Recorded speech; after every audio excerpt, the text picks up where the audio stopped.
Hey everybody.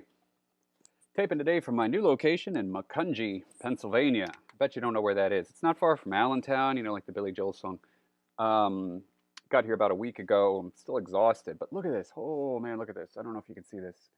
Look at this. There's 2 feet of snow on the ground, and I'll probably be here for like weeks. I love the North. Anyway, back home ish. But I wanted to record a video here to talk about something actually very important in the taming of the shrew. I think this will probably be a pretty short video, by the way, but something that's pretty important in the taming of the shrew. Something like its kind of governing discourse or its most pertinent sort of context. Well, the most pertinent context for the taming part of the play.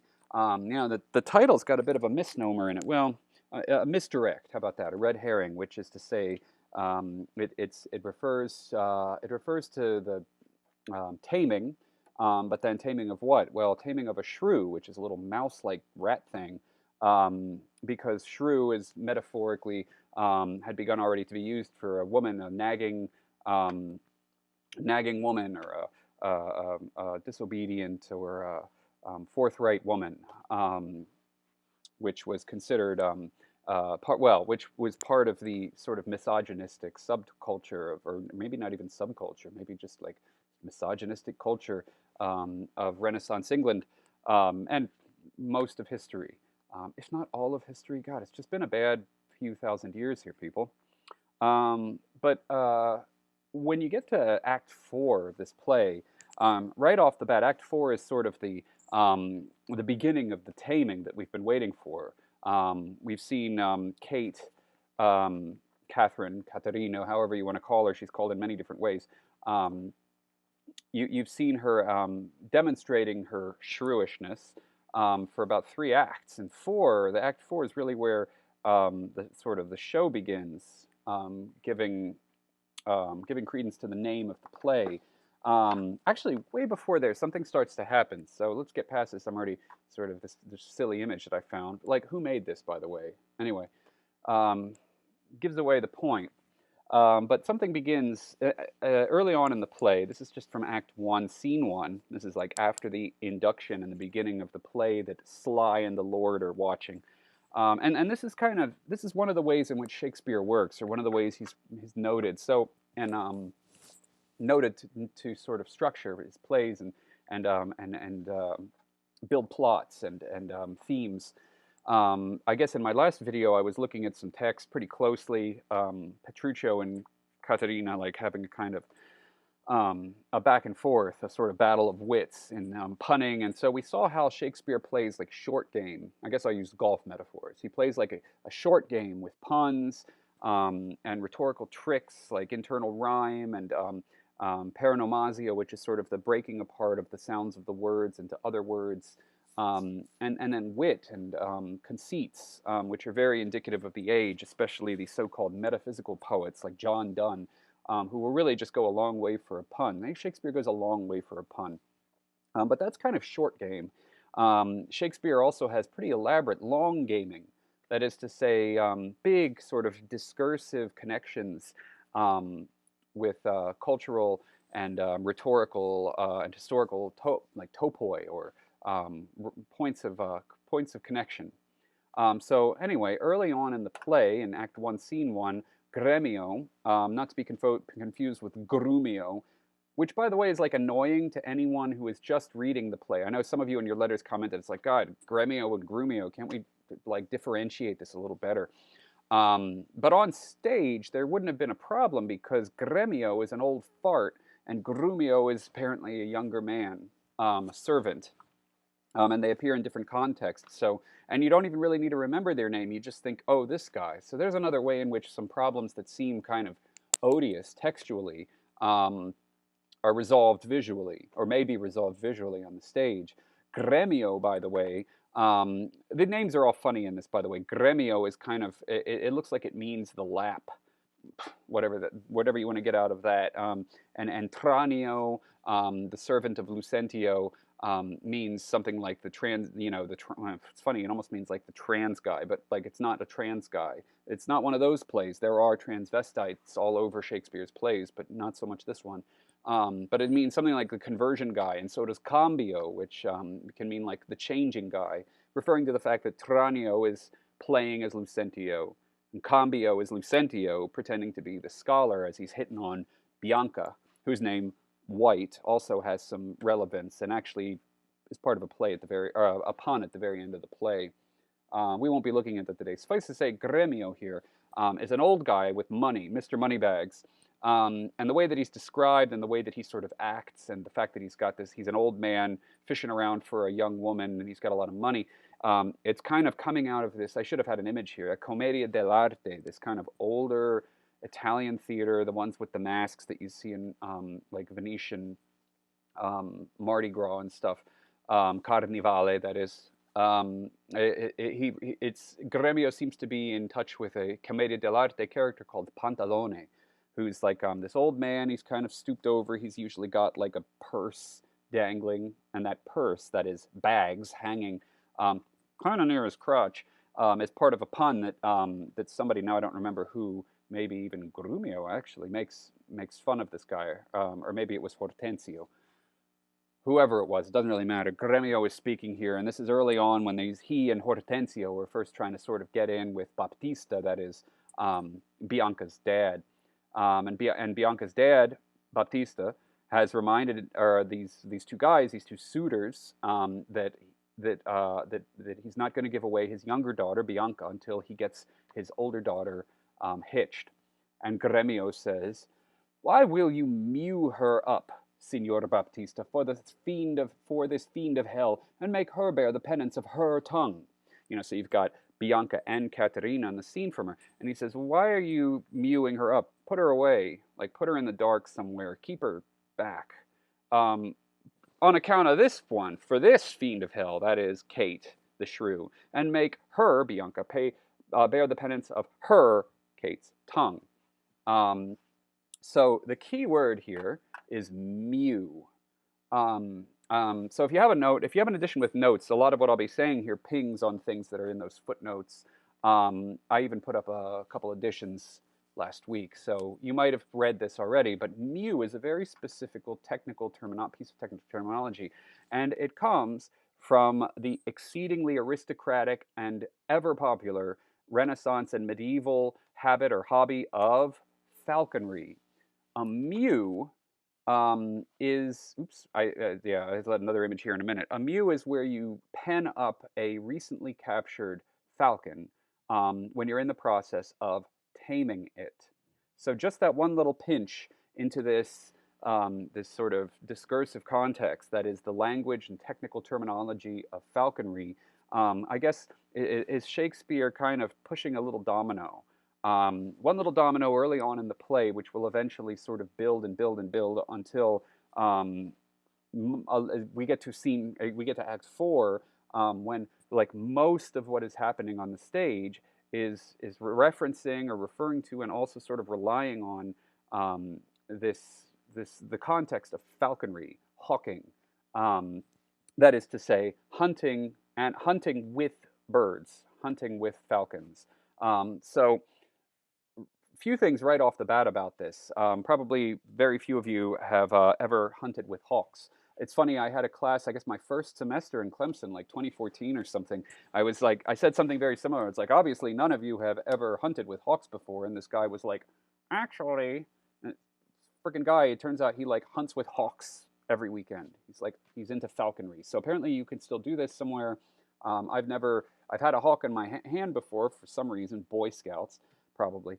But you know, you just see images of people online who look really cool, like they've got freaking falcons on their hands. So anyway, in early medieval Europe, I mean, this has been using birds, training birds to hunt for you is very old and almost a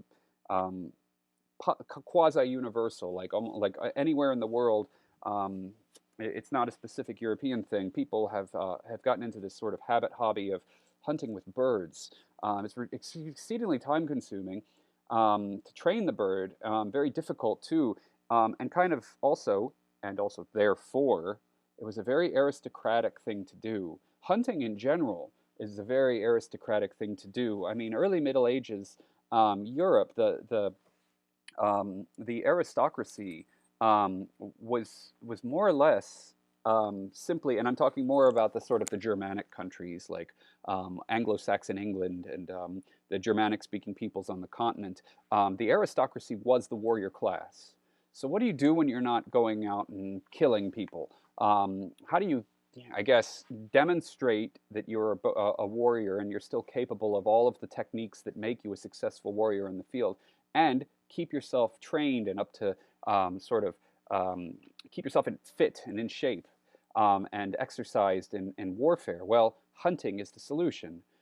So as the aristocracy moved sort of away from being overtly and sort of physically the warrior class, and a thing of it in itself with its sort of own dimensions, hunting came with it. Hunting with dogs, hunting with bows and arrows, less so. I mean, like, it seems almost, especially in England, like the further you get away from the roots of hunting, of the roots of the connection of hunting and the aristocracy, the sort of the more the method of the hunting shifts to the keeping of these prestige animals. So falconry itself was a sort of prestige activity. Not just anybody could afford to do this. It required a lot of manpower, and it required the expensive keeping of these birds, dogs to, think of what's his name, Ramsay in the Game of Thrones and his dogs. Keeping dogs for hunting is a very aristocratic signifier, like a signifier of your wealth. So as falconry and hunting and in general were sort of signifiers and parts of being aristocratic, it often kind of to our advantage in understanding the taming of the shrew, it also sort of found good company with another very aristocratic activity, which was funding the creation of very nice books, which in the Middle Ages, now I'm kind of going back and moving forward, this guy up here, oh, hang on a minute, let me get back here. This guy here is more or less contemporary, or from a book more or less contemporary with Shakespeare, so he's got his, like, all about that bass pants. But here we're moving back to like 12th, 13th century sources. So anyway, medieval books with any kind of coloration and illustration, decent, clean-looking paper. It's not paper, excuse me, parchment, which was animal skin. This is very expensive materials and very expensive skill set that need to go into making such a book. So books themselves were aristocratic in a way in the Middle Ages. I've lost my little mouse. Oh, there he is. All right, anyway, so what we have here, though, is an image of a mew, which was, by some of the manuals, conceived to be sort of a distant castle thing. You wanted to keep it away from the noise and bustle of cities. By the way, I'm getting a real echo here in my ear. In fact, I'm just going to take this off, and hopefully you can still hear me. So I hope that's not coming into the video. If it is, I apologize. But so now, okay, so now that we've pinged, or I say ping, but now that we've sort of caught into the terminology of falconry, let's jump ahead to Act 4, where the taming of the shrew begins. Only now it's not a shrew, it's a bird. So another thing about falconry I'll mention before we get started is that the bird you use to hunt with a bird with, was always female. I'm not sure exactly why that is. I'm not an expert in medieval falconry texts or Renaissance falconry texts enough to have that on top of my head. But there was a reason for it. I just happen not to know what it is at the moment. Should have looked it up. But they're always she's. Yeah? Okay. So now let's take a look at this first scene in Act 4, where Petruchio gives a sort of a preview, or maybe even a blow-by-blow or a method of what he's going to do. So he comes on the stage alone and he says, "My falcon," now we're right in it, "my falcon now is sharp and passing empty. Until she stoop, she must not be full gorged, for then she never looks upon her lure. Another way I have to man my Haggard, to make her come and know her keeper's call, that is, to watch her, as we watch these kites that bait and beat, and will not be obedient. She ate no meat today, nor none shall eat. Last night she slept not, nor tonight she shall not." And then he goes on to say, "I will kill her." How does he put it? Let me just get it on my thing here. He says, "This is a way to kill a wife with kindness. He's not actually going to do anything to her or hurt her or whatever. In fact, in a way, he almost uses something like a reverse psychology. You'll notice he actually outshrews her and sort of elicits her, and in that way, sort of like summons um, her good conscience to keep him from like beating his servants to death and stuff. But he also does what he says here. So there's a lot of terminology here that is right out of falconry. And maybe you might not have caught it if you're not up on your falconry terminology, or specifically your Renaissance falconry terminology. For instance, sharp. Where's my, oh shoot, where's my mouse here? Get that out of here for a minute. I'm not ready for you. Sharp. Sharp, you might think, oh, maybe it's like its claws or its talons. Maybe those are what's sharp. No, this is a terminology that comes from some of the manuals. I didn't find one specifically, but the Oxford English Dictionary points to a few. Sharp refers to being emaciated, starved. So it's, in a way, passing empty, and Shakespeare does this sort of thing a lot. He uses, there's a word for this, it's hendiades. One by way of two, that is one idea by way of two phrases, in this case, which kind of add to, intensify, or maybe kind of hone in on the more clear sense of what he's talking about. So sharp and passing empty are about the same thing. Passing empty is sharp, kind of the sharpness, though, even though the term means that emaciated or starved a little bit, the sharpness you might kind of it might kind of bleed or be sort of metaphorically moved up to things like the sharp beak of the falcon. Being sharp as a falcon means you're ready. You're ready to attack. So you need to starve your falcon a little bit, so it's it has a hunger available to encourage it to go hunt things for you. Okay, so now some other terminology that I found sort of direct references to, thanks in part to the footnotes in my edition, but I went and did some special digging myself, so hopefully there's some stuff here of use, like the word stoop. So, oh shoot, I didn't do that yet. Sometimes I forget what I put in here. But I'll read this because this is almost contemporary to Shakespeare, referring to this whole passage. This is from an English manual called Country Contentments, that is aristocratic or noblemen's country contentments, by this guy Gervase Markham. All hawks generally are manned after one manner. This is to say, by watching and keeping them from sleep, by a continual carrying of them upon your fist, and by a most familiar stroking and playing with them with the wing of a dead fowl or such like, and by often gazing and looking of them in the face with a loving and gentle countenance, and so making them acquainted with the man.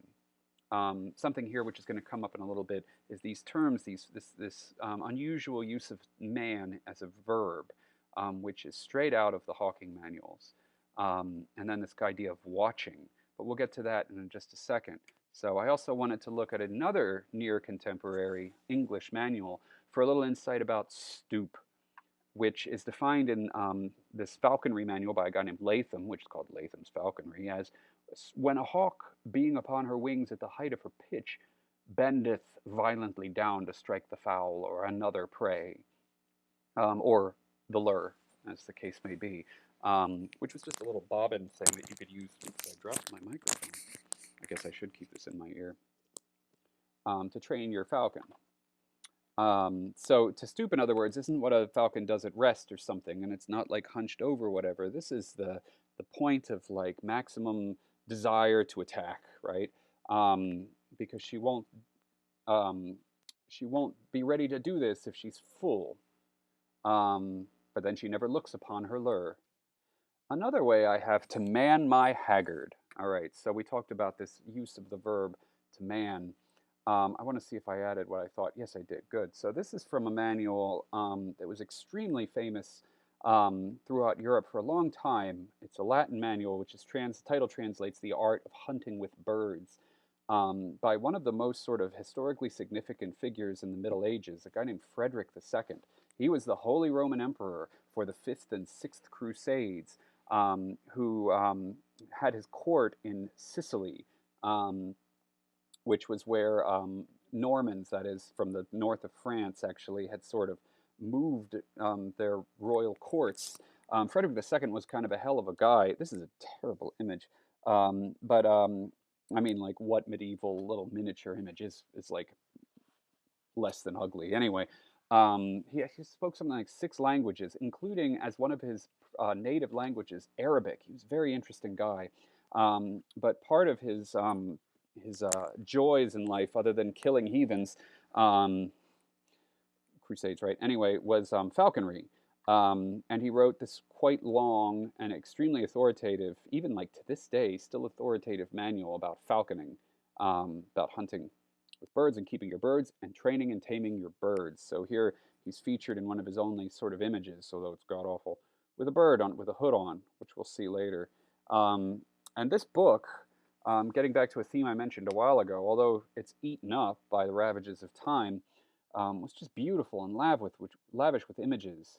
Um, it's one of the more richly illustrated sort of manuals of the Middle Ages, and not just images that are in the margins just for show, which was the playfulness of a medieval manuscript often involves just having like crazy stuff going on in the margins for no good reason. Well, this one uses the margins to exemplify the text, which is kind of interesting. Um, so there's a lot to recommend this text, and so I had a look at it.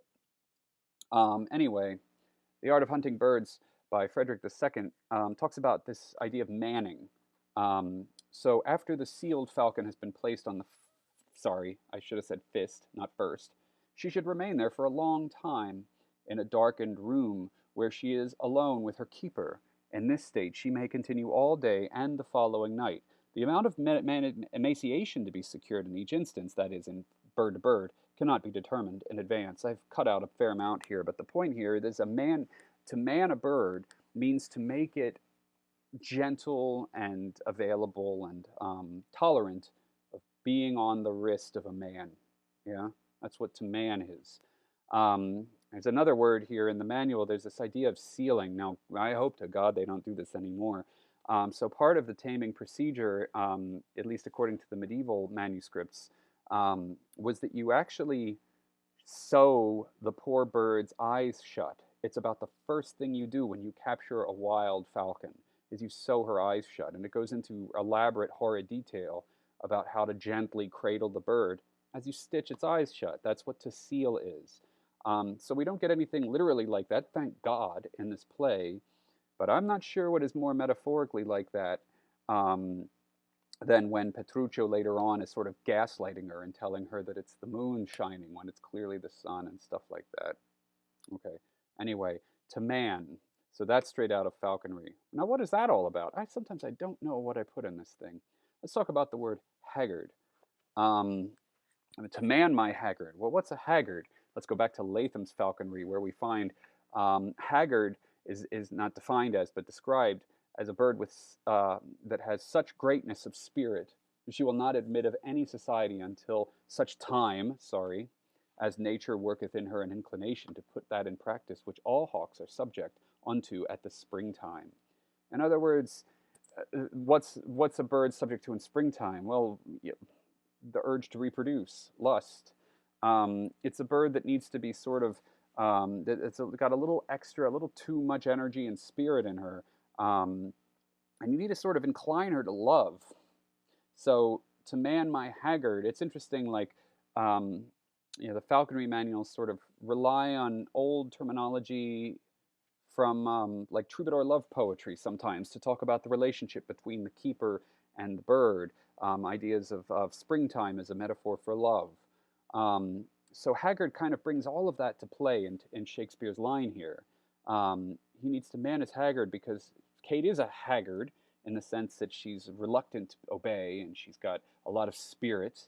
I read a book recently about my daughter who's just a freaking nightmare right now, but the book is called The Spirited Child or something. Spirited. Euphemism for like crazy people from the beginning. Anyway, so the haggard, it brings that in, and it also sort of brings or amplifies the context of making her lovable, which is what this play is also sort of oddly about.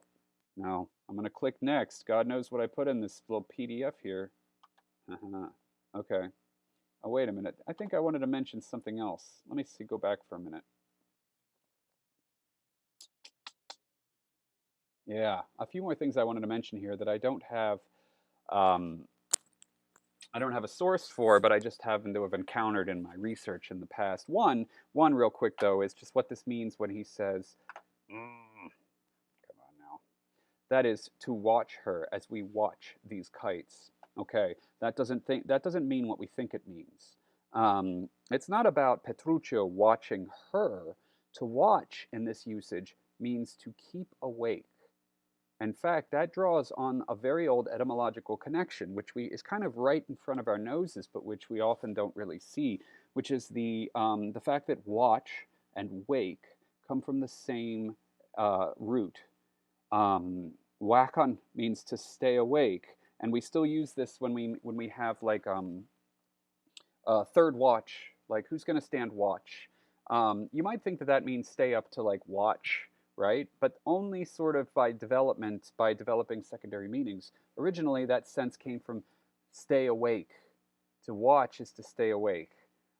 So when you go to some recently dead person, deceased person's wake, it's sort of edging up on the meaning of watch. So like when we watch something, what's through its etymological past, what's being kind of meant and referred to is being attentive to something such that you stay fully awake in the moment with it. And that's why it means watch. Okay, so in this case, it has a causative sense. That is to say, to watch means to make it be awake. A kite is a bird. What's fun, though, is that kite kind of looks like Kate, right? Well, here's Plato playing, or Plato. Here's Shakespeare playing around with that rhetorical device of paronomasia, which is the playing around with the component sounds of words. Notice that almost the next word we hear is bait, as if kite plus bait equals Kate. And then he sort of teases that the set of sounds, the phonetic material. Bait becomes beat, and then beat becomes obedient. So, and then there's sort of another rhyme that bait she ate no meat, obedient, beat, meat today, etc. And then we have a little internal rhyme, meat, eat. So Shakespeare is always trying to sort of amplify or maybe condense or concentrate in a way as much as much significant and significant. How about play of signifiers? How about that? Play of signifiers into a line as possible. And in these early plays and comedies, it's often almost just for fun, just for play, just for titillation and laughs. The interesting thing will be to see is if, as he develops and matures over 10 years of just constantly pumping out plays and comedies in our class, will this play kind of get focused and kind of directed towards some larger meanings than maybe it plays here, which almost just feels like for fun. Okay, anyway, let's move on to another scene a little later on. Kate says, in a scene where she's sort of in the middle of getting treated horribly and starved, made sharp. She says, "The more my wrong, the more his spite appears. What, did he marry me to famish me? My tongue will tell the anger of my heart," she says a few lines later, "or else my heart concealing it will break." So part of what makes Kate Kate, as referred to here and there, as referred to by Gremio in that first act we looked at a minute ago, is she's got a tongue. There's something with the tongue that makes her a shrew, or in this case, a newly captured wild falcon. So as the manuals say, though, and here's from Frederick II's hunting manual again, in order to effect this change and teach the falcon a new manner of life, some special agency is required, and the one found most effective is the sense of taste.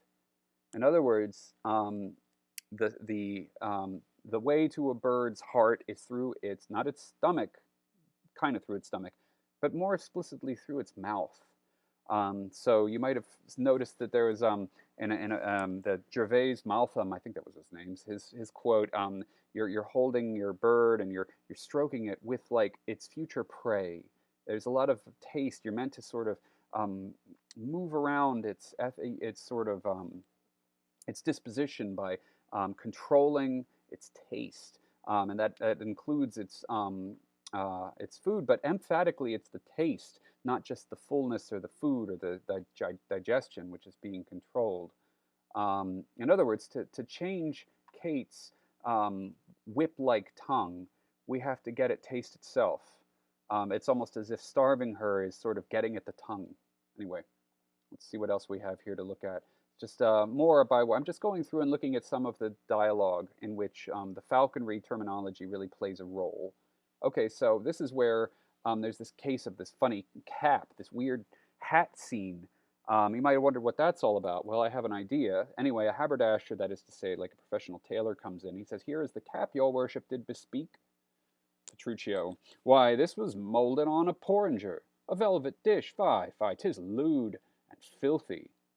Away with it. Come, let me have a bigger." All right, so that gives away what's going on up here. A porringer is a small dish, a velvet dish. There's another dish. So the hat comes, it's too small. For whatever reason, it's too small. Now, there seems to be some indication, and this is what most notes will refer to, it's that there was a tendency in contemporary to this play in England to have like small hats. Women were wearing small hats. And apparently that was considered a sort of disreputable, not a disreputable, how about a sort of too, well, he says it himself, a too lewd new sort of manner. Catherine says, "I'll have no bigger, this doth fit the time." So there you have the contemporaneity of the fashion. "And gentlewomen wear such caps as these." If you hear banging, I'm sorry, my daughter is, it's like I said, a spirited child. She's trying to like break in the door. "Okay, I'll have no bigger, this doth fit the time, and gentlewomen wear such caps as these." To which Petruchio, "When you are gentle, you shall have one too, and not till then." So for some reason, she needs a big hat. Well, let's take a little comparative walk into some falconry terminology. Back to Frederick II, who talks about this idea of hooding a falcon. So remember, the falcon starts off with sealed eyelids, but eventually, after you've starved it for a while and begun to man it, make it gentle to the touch, you can control a falcon's reactions by covering its head with a hood. Frederick II talks about this hood. He says, "The falcon's hood is a cover made of leather, fitted to the head of the bird, entirely enclosing it as far down as the throat, neither too hard nor too soft."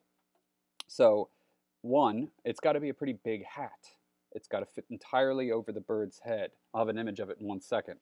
Another thing Petruchio complains about is that 'tis a cockle, that is to say, a conch shell, or a walnut shell. So a lot of people also seem to think in the notes that I've read about this that it's referring to the fashionable small hat again. But I wonder if it isn't referring to the hardness. And what he wants is a hat that's big enough to sort of really engulf Kate's head and that's soft as per instructions. Anyway, these sort of hats have a sort of fashionable look to them themselves. This isn't the medieval or Renaissance text, but it is, it's a good image of some medieval and Renaissance replicas I've seen. So look at this hat. One, it's got this unnecessary fashionable little explosion of feathers on top of it. But two, notice that it completely covers the thing's head.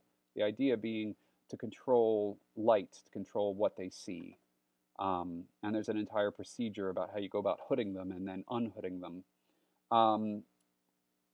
2 scenes later, Petruchio and Catherine hit the road. Petruchio says, "Come on, in God's name, once more toward our fathers. Good Lord, how bright and goodly shines the moon."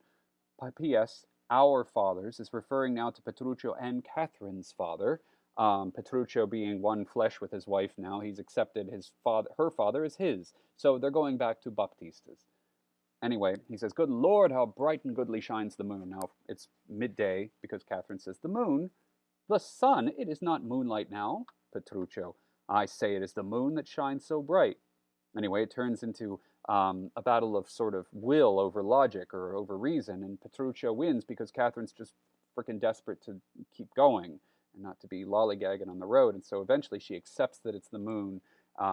She accepts whatever Petruchio says. This is part of his training. So again, from The Art of Hunting with Birds by Frederick II,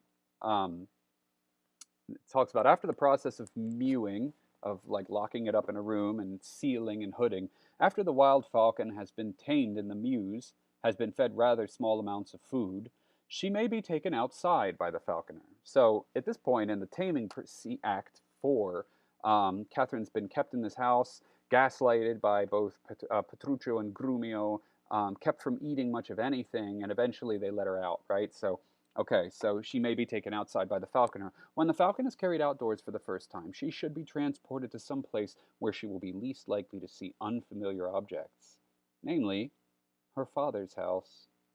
Yeah. So, and another thing is that the absolute control which is maintained by the hood when the falcon is out hunting is sort of incorporated into Petruccio's or translated into Petruccio's approach by this dominance of Katharina's senses, of her acceptance and recognition of objects. Um, Petruccio is in like stands like an intermediary between the world and Catherine's experience. Um, this might be my last frame. I was so desperate to find something very specific to talk about for that sort of crucial last scene of the play, the wager, the wife wager, where the three husbands who are now on the scene. Hortensio marries someone just called the widow, Lucentio or Lucentio is married to Bianca, and then Petruccio's there with Kate, and they have this famous contest to see who will heed the call of the husband and come, who will come to the call. Now that is all straight out of birding. In fact, it seems to respond to like an actual kind of contest that was often had. Send out your birds, and we'll see which is the better tamed, the most responsive to the master's voice. Um, so a lot of what Petruccio's doing, this way that he sort of is intentionally sort of replacing the authority of his voice, excuse me, they're replacing the authority of Catherine's voice, which is very pronouncedly forthright and spirited, which is what makes her in this misogynistic culture Shrew. Replacing her voice with the authority of his voice is is very falconistic. It's very much out of this process of taming described, of absolute control of the senses and of experience and responding to voice, even above one's own will and one's own voice. Very much attuned to Renaissance aristocratic falconing. So I thought I'd just point out some of that stuff, and I probably took longer doing it than I wanted to. But I get on a roll and I just start talking in these videos, and then I hit stop and put them up, whether they're edited or not. Anywho, I'm going to do that now, and maybe I'll see some of you in a few minutes because it's Thursday afternoon. And if not, I'll see you around. I'll see you next time as I wait for my screen to bring up the stop button.